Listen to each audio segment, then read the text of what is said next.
Hello everyone, ICT virtual classes में मैं योगेश केमनी आपका स्वागत करता हूं। तो जैसा कि आप जानते हैं, हम लोग यहाँ पर पढ़ रहे थे किरचॉफ लॉ और उसी पे आगे प्रश्न करते हैं, उसी पे आगे क्वेश्चन करते हैं। तो क्वेश्चन हम कर रहे हैं किरचॉफ लॉ पे एक प्रश्न हम फिर से यहाँ पर आगे करते हैं। तो सर्किट आपके आगे कुछ इस तरीके से दिया है कि यहाँ पर हमें एक बैटरी दे रखी है जिसका ईएमएफ है 12 वोल्ट। इसके साथ एक प्रतिरोध लगा है 1 ओम का। फिर यहाँ पर हमारे पास एक प्रतिरोध और लगा 34 वोल्ट बना लो, चलो 34 वोल्ट की बैटरी ये लगी है। ये हमारे पास 7 ओम का एक प्रतिरोध है, ठीक है। फिर एक प्रतिरोध हमें यहाँ पे 5 ओम का दिया हुआ है। एक हमें 7 ओम का प्रतिरोध यहाँ पे दिया हुआ है। फिर अगेन यहाँ पर हमें 4 ओम का एक प्रतिरोध दिया हुआ है।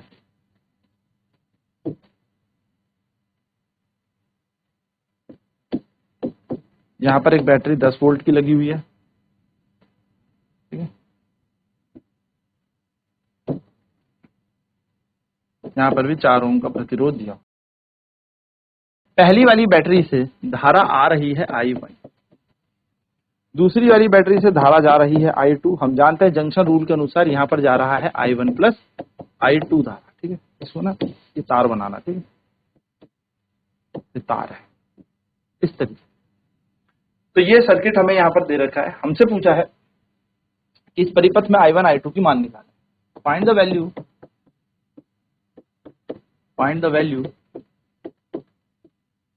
Of I1 and I2।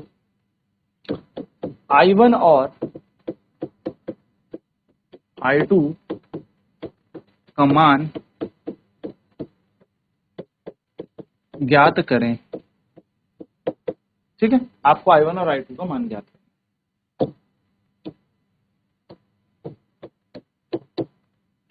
I1 और I2 का मान ज्ञात करें, ठीक है। चलिए तो हम बनाते हैं। अकॉर्डिंग टू किरचॉफ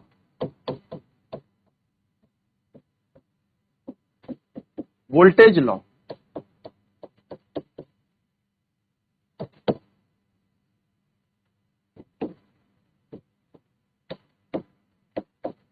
किरचॉफ के वोल्टेज के नियम अनुसार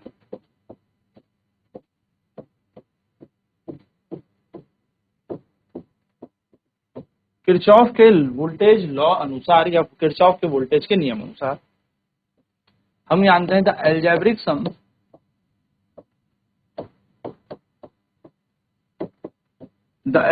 सम of all the potential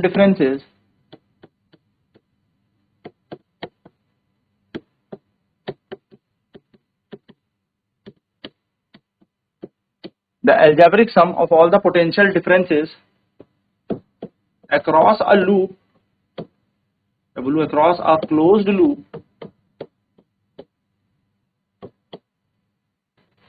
is 0।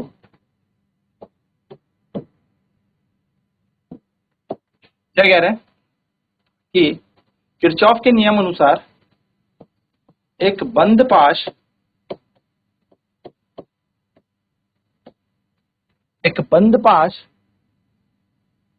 में सभी विभवांतरों का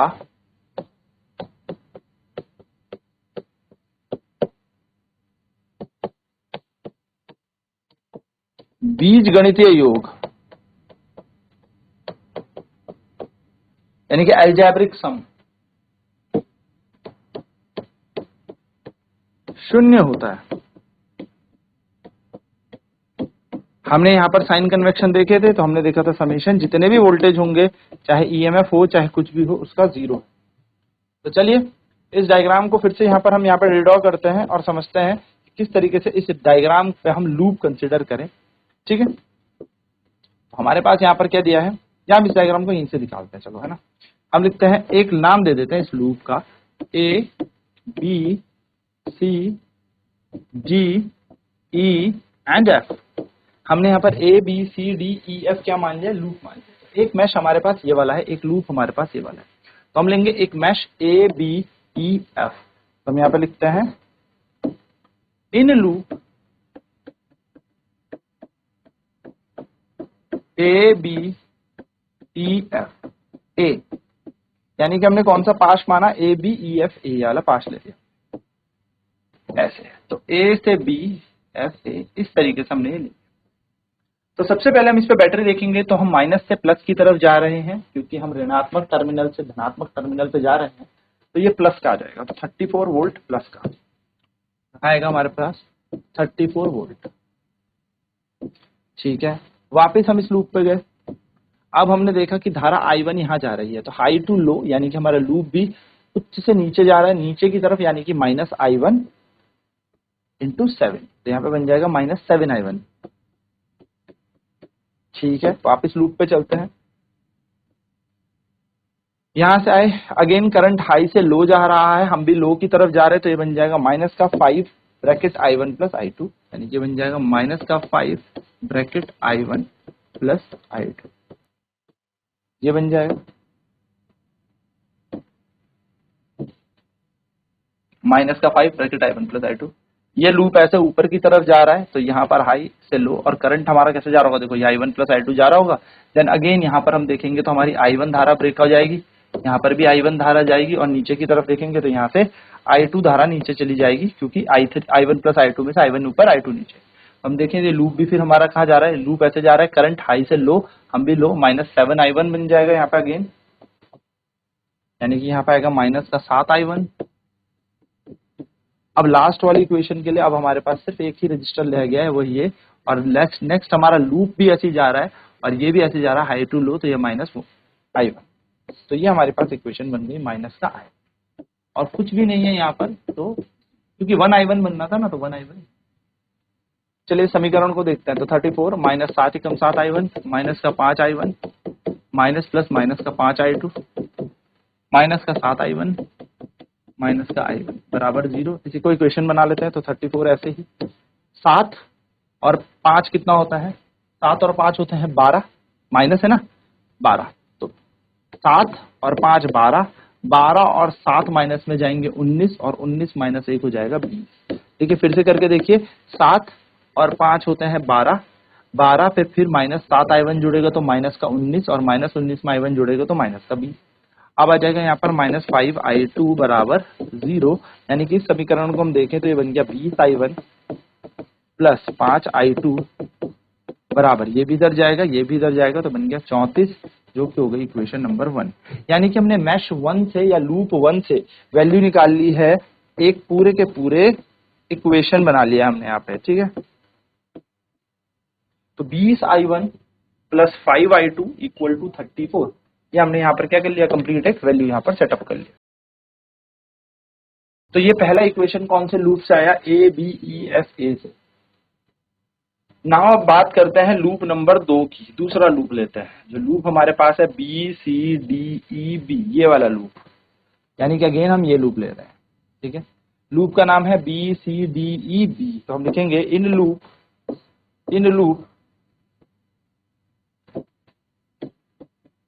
लूप या mesh B C D E B.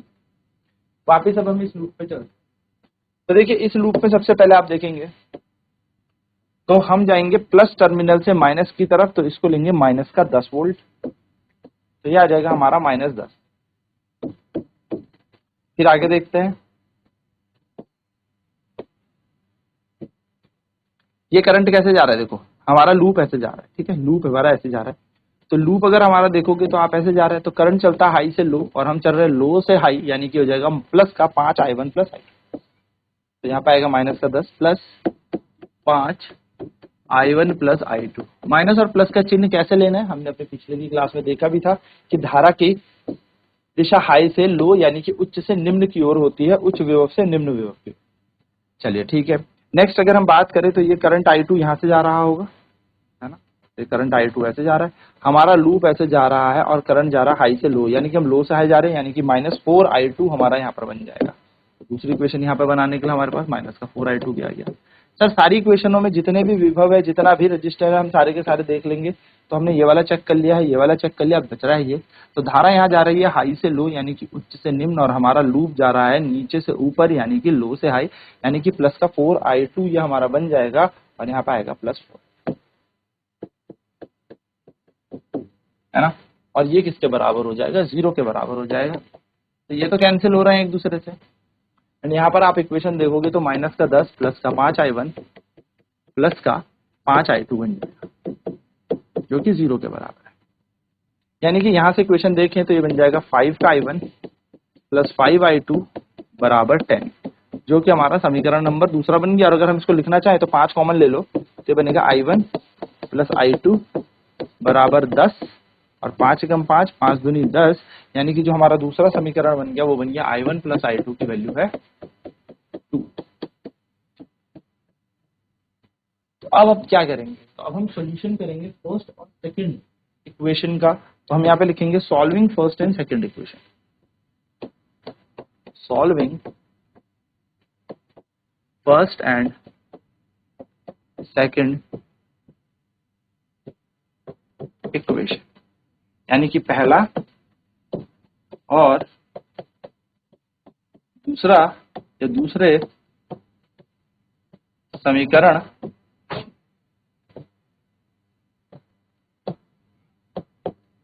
अनुसार। तो हम पहला समीकरण देखते हैं। पहला समीकरण है हमारा 20i1 प्लस 5i2 बराबर 34। तो है 20i1 प्लस 5i2 बराबर 34, और दूसरा समीकरण कह रहा है i1 प्लस i2 बराबर 2। अब क्या करते हैं, दूसरे वाली समीकरण को हम 20 से गुणा कर लेते हैं, तो ये बन जाएगा 20i1 जो हमने 10वीं पे पढ़ा भी है, ठीक है, elimination method, 20i1 plus 5i2 is equals to 34, और यहाँ पर भी बन जाएगा 20i1, क्योंकि हमने किससे मल्टीप्लाई किया था, 20 से ना, तो 20i1 प्लस 20i2 बराबर 40।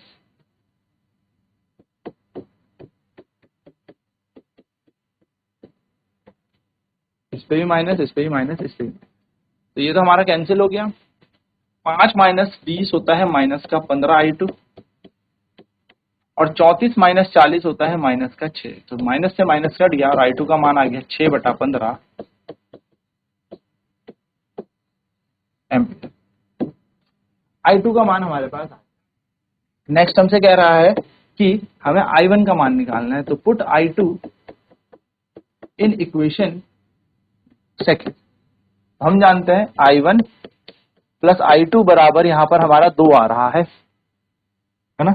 देखो सेकंड इक्वेशन यही है हमारे पास, i1 प्लस i2 2 के बराबर। i1 का मान हमारे पास 6/11 आ चुका है, तो हम जैसे इसको यहाँ पर 6/15 लगाएंगे। इसको आप और भी सॉल्व कर सकते हैं, 3 दूनी 6, 3 पंजे 15, तो 2/5 भी ले सकते हो आप, है ना।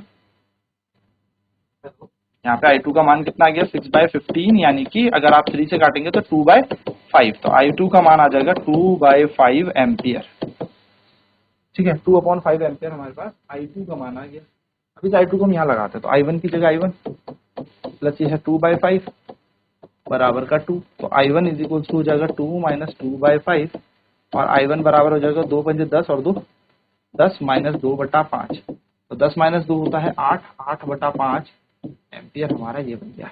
यानी कि हमारे पास एक धारा कितनी आ गई, 8/5 एम्पियर, और दूसरी धारा आ गई हमारे पास 2/5 एम्पियर।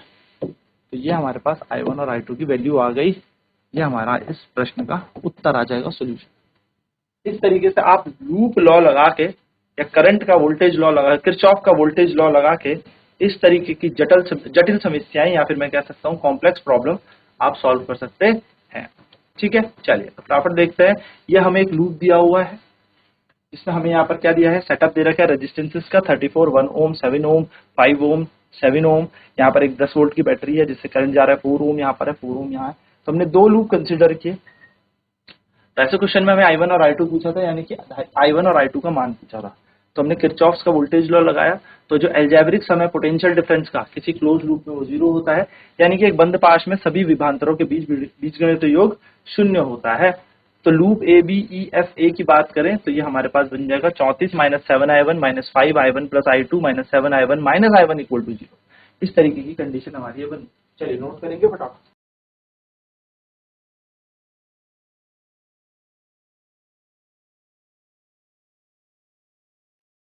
तो पहली इक्वेशन हमने बनाई, फिर लूप हमने दूसरा लिया B C D E B. तो हमने वहां पर लूप बनाया, लूप में हमने देखा कि भैया हमारा एंटी क्लॉकवाइज और क्लॉकवाइज लूप जो भी कंसिडर किया, हमारा जो यहाँ पर वोल्टेज थी बैटरी थी वो negative to positive to negative जा रही थी, इसलिए -10 ले लिया। ऋणात्मक से धनात्मक जाती तो प्लस लेते, धनात्मक से ऋणात्मक जाती तो माइनस लेते। तो हमने यहाँ से भी एक इक्वेशन सेटअप की पूरी की पूरी, एंड इस इक्वेशन को जब सेटअप किया तो यहाँ से इक्वेशन बनी हमारे पास i1 प्लस i2 बराबर 2। तो ये दो इक्वेशन हमारी जो बनी है पहली और दूसरी, इनको हमने सॉल्व कर लिया, इनको हमने सॉल्व कर लिया। तो 20i1 प्लस 5i2 बराबर 34, i1 plus i2 is equal to 2। 20 से हमने इसको मल्टीप्लाई किया, सेकंड इक्वेशन हम ऐसे भी लिख सकते हैं, मल्टीप्लाई बाय 20, मल्टीप्लाइंग बाय 20। 20 से हमने इसको मल्टीप्लाई कर दिया, तो जैसे 20 से मल्टीप्लाई किया तो 20i1 plus 20i2 is equal to 2 हमारा बन गया। यहाँ देखिए बनना था 20i1 प्लस 20i2 बराबर 40, ये हमारा बन गया। तो हम इसे देखेंगे तो ये बन गया 20i1 प्लस 5i2 बराबर 34। तो ये तो समीकरण चल ही रहा है, 20i1 plus 20i2 is equal to 40। तो हमने इसे सॉल्व किया तो 20 में से 20 उड़ गए, यहाँ पे आया 5 माइनस का 20, तो यहाँ पे आया -15, यहाँ पे माइनस का 15 बन गया, और यहाँ पे आ जाएगा 34, और 20 को सॉल्व करेंगे तो माइनस का 6। तो यहाँ पर देखा हमने 15 minus 15i2 is equal to -6, minus से माइनस कट गया, i2 की वैल्यू आई 6/15 2/5, तो i2 की वैल्यू आ जाएगी 2/5 एम्पियर, यानी कि 2/5 एम्पियर। तो अगर मैं i2 की वैल्यू को इक्वेशन 2 में रख दूं, i2 की वैल्यू को मैं इक्वेशन 2 में रखूं, तो इक्वेशन 2 में जैसे ही रखूंगा i2 की वैल्यू को, तो मेरी वैल्यू क्या आएगी, i1 प्लस i2 तो 2 के बराबर है। तो 2 का मान जैसे ही रखा तो i1 प्लस i2 2 बराबर, i1 की जगह i1, i2 की जगह 2/5, ये 2/5 उधर जाएगा तो माइनस का 2/5, तो i1 की वैल्यू आ जाएगी 2 पंजे 10 और 2 8, तो 8/5 एम्पियर यहाँ पे बन जाएगा। 5 टू 10 माइनस 2 करेंगे तो 8/5 हमारा एम्पियर इसमें आंसर आ जाएगा। तो i1 आ गया, i2 आ गया, ये दोनों वैल्यूज हमारे पास आ गई। ठीक है, ये हमारे पास यहाँ पर आंसर। चलिए नए टॉपिक की बात करते हैं जिसका नाम है व्हीट स्टोन्स ब्रिज।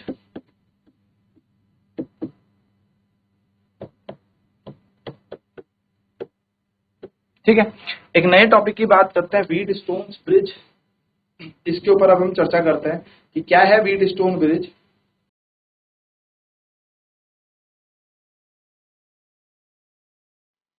ठीक है ना, व्हीट स्टोन सेतु क्या होता है ये? तो basically this is an arrangement, ये एक तरीके का अरेंजमेंट है जिसमें 4 रजिस्टर क्वाड्रिलेटरल पे लगे हुए होते हैं। ठीक है, यानी कि कुछ इस तरीके से बनाया जाएगा ये।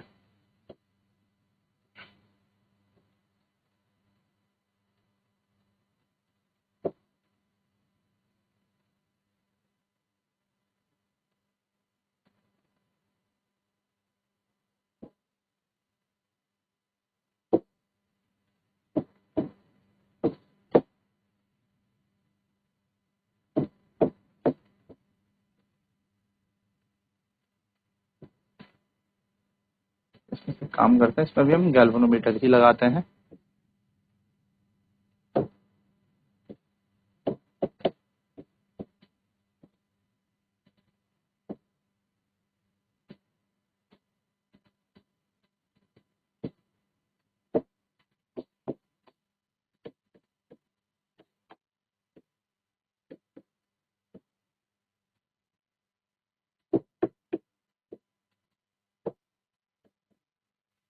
ये हमारे पास व्हीट स्टोन्स ब्रिज का एक स्ट्रक्चर आपके सामने है। तो ये एक अरेंजमेंट होता है, this is an arrangement of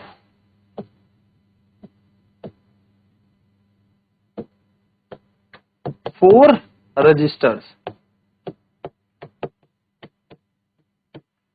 ठीक है, ये अरेंजमेंट होता है 4 रजिस्टर्स का। This device is used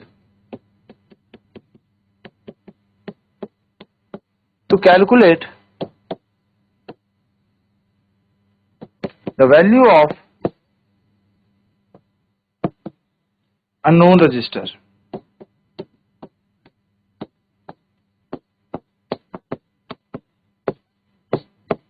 S if register S if all the three, if the three registers are given.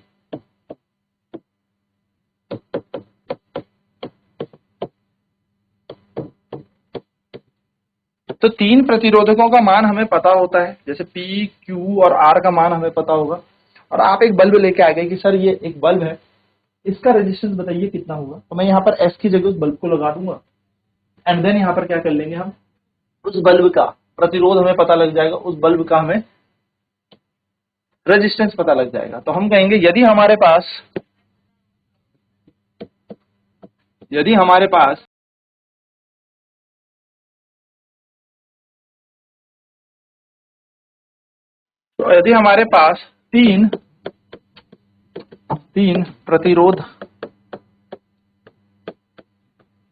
तीन प्रतिरोधकों का मान है, तो हम एक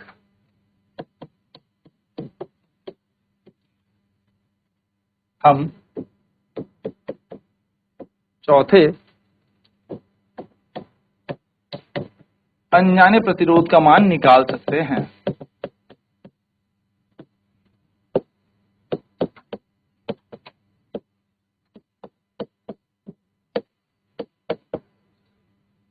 ठीक है,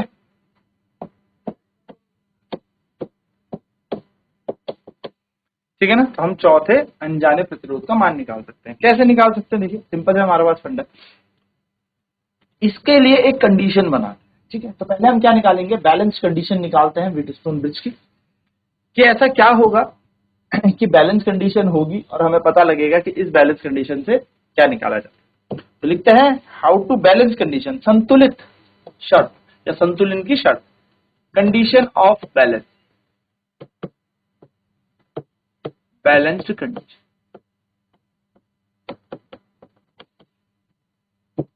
यानी कि संतुलन की शर्त।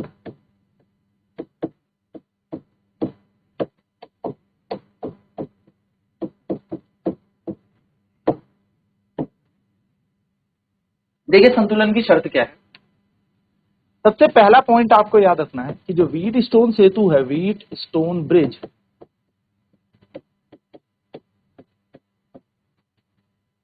Is based on Kirchhoff's law. ये किरचॉफ के नियम पर आधारित है, ठीक है। तो चलिए अप्लाई करते हैं किरचॉफ का लॉ इस लूप पे। मैंने की को क्लोज किया, इस की को क्लोज किया, तो यहां से करंट I प्रवाह करने लगा, जिसमें से I1 करंट ऊपर गया और I का ही कुछ हिस्सा नीचे चला गया। फिर यहां से इधर कुछ किया होगा, तो मैं मान लेता हूं I1 इधर गया, I2 इधर गया। यदि यहां पर बीच में धारा नहीं जा रही तो, यानी कि अगर बीच में धारा नहीं जा रही तभी तो ये I1 यहां चला गया होगा। तो मैंने एक ऐसी शर्त बनाई कि बीच में धारा नहीं गई तो क्या होगा, सारी की सारी धारा इधर चली। तो चलिए किरचॉफ का नियम लगाते हैं, लूप लॉ लगाते हैं यहां पर। तो हम यहां पर देखेंगे धारा हमारे लूप के साथ चल रही है, यानी कि हमारा लूप ऐसे जा रहा है, हाई टू लो करंट चलता है, तो ये बन जाएगा माइनस का I1P माइनस I1P, ठीक है ना। अप्लाई करते हैं हम किरचॉफ लॉ को, तो माइनस I1P। अब देखिए आगे देखते हैं, दूसरा इस लूप के अंदर यहां पर हमारे पास धारा है, धारा I2 नीचे जा रही है, तो ये बन जाएगा प्लस I2R, और इसके पास कोई पोटेंशियल नहीं है तो जीरो। तो यानी कि मैं कहूंगा I1P बराबर I2R is equals to first equation. इसी तरीके से मैंने लूप दूसरा यहां पर लिया, मैं इसको ले लेता हूं नाम लूप। कौन सा लूप, कौन सा पास ले रहे हैं हम ले रहे हैं ABDA, ठीक है। हमने यहां पर लूप लिया ABDA।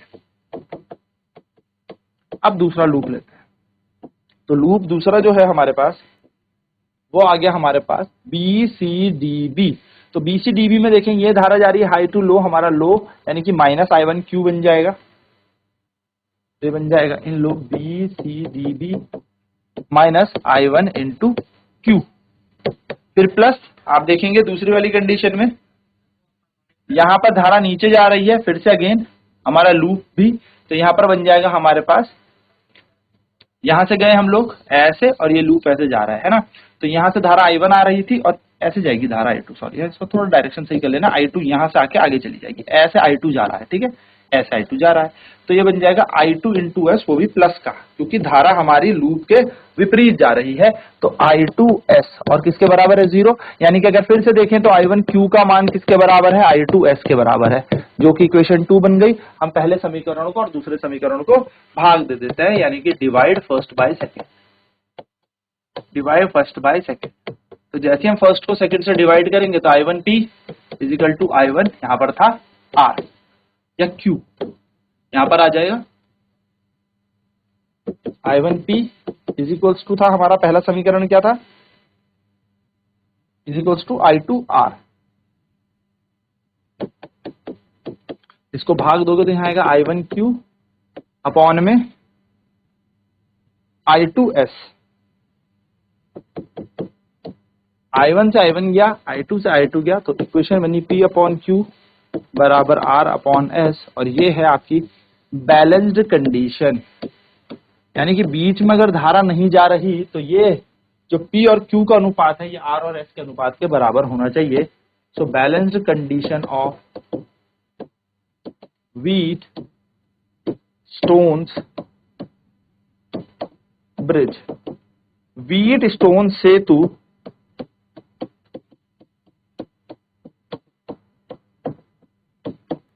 की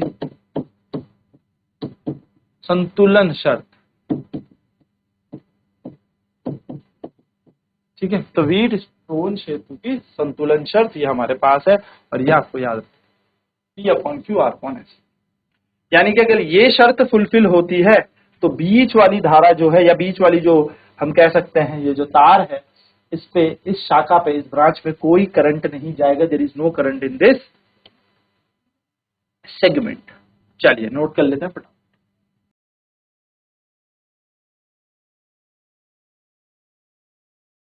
तो ये व्हीट स्टोन सेतु की, व्हीट स्टोन ब्रिज की संतुलन शर्त है, और यदि यह संतुलन पालन होती है तो बीच वाली शाखा पर कोई धारा प्रवाह नहीं करेगी, हम उस वाली ब्रांच को नेग्लेक्ट कर सकते हैं। तो इस तरीके से आपको ये बात याद रखनी है। नेक्स्ट क्लास में इसमें न्यूमेरिकल्स करेंगे, साथ ही साथ मीटर ब्रिज पर चर्चा करेंगे। तो आज की क्लास में इतना ही। ICT वर्चुअल क्लासेस में जुड़ने के लिए धन्यवाद। आपका दिन शुभ।